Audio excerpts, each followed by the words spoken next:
Tinatanggap ba ninyo ang mga kautosang ito ng Panginoon Diyos na maging tali at buklod ng inyong pagsasama bilang mag-asawa?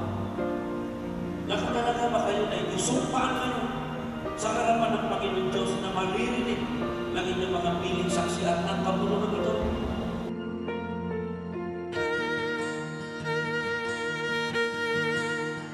Ang siksik ito ay ibinibigay ko sa inyo bilang sakisan at panahon ng ating patuloy at nananatiling pag-ibig. Ang pag-aasawa ay itinatag ng ating Panginoon Diyos.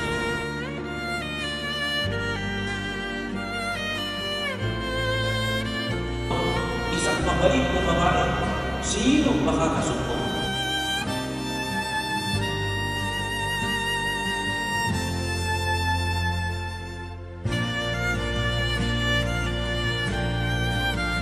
At ang lalaking nakasuko sa kanya ay nakasuko ng isang mabuting pamalaan.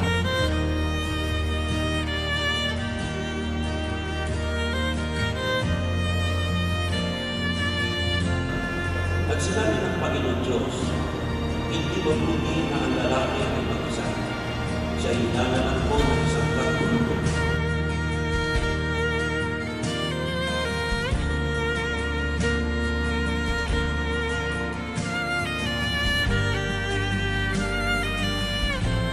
Dahil dito, iiwan ang lalaki at ang amang ina makikisama sa kanyang asawa. At ang dalawa ay magiging isang naman. Kaya hindi na sila dalawa, kundi isang naman. Ang pinapagsama ng Diyos ay huwag papaghiwalayin.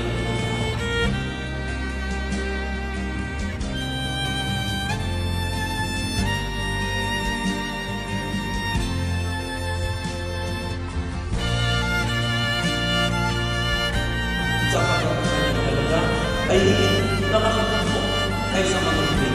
Ang puso ng pinag-asawa ay tumiwala sa kanya at siya hindi pupulahin ng pakinabang. Magawa sa mga mabuti sa kanya at hindi kasamaan lahat ng mga kaawaan ng kanya.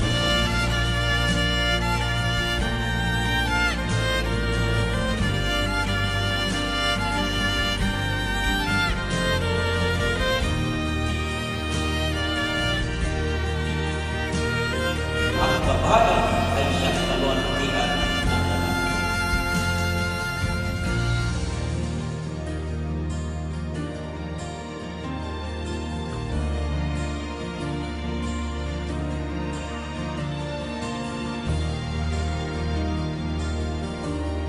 Mga lalaki, ibigin ninyo ang inyong kasama gaya ng pag-ibig ni Kristo sa Iglesia. Inihatid niya ang kanyang buhay para dito.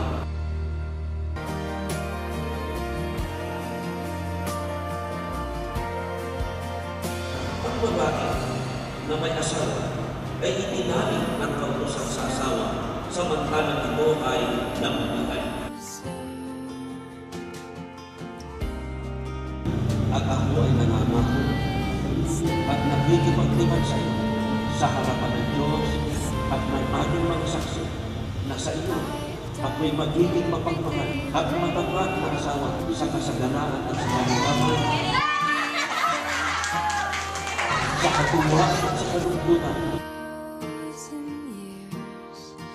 at sa kalungsugan at sa karamdaman, hanggang sa papag-iwalayin tayo ng Ama. Kaya ang tinuwag na ninyo sa dapat na magkakasundo, ako sa pamamagitan ng aking karapatan bilang ministro ng Ebanghelyo, ay pinakakayo ko na kayo'y tunay ng mag-asawa ayon sa mga utos ng Panginoon Diyos at ng mga batas ng ating bansa. Ang pinapagsama ng Diyos ay huwag papaghiwalayin.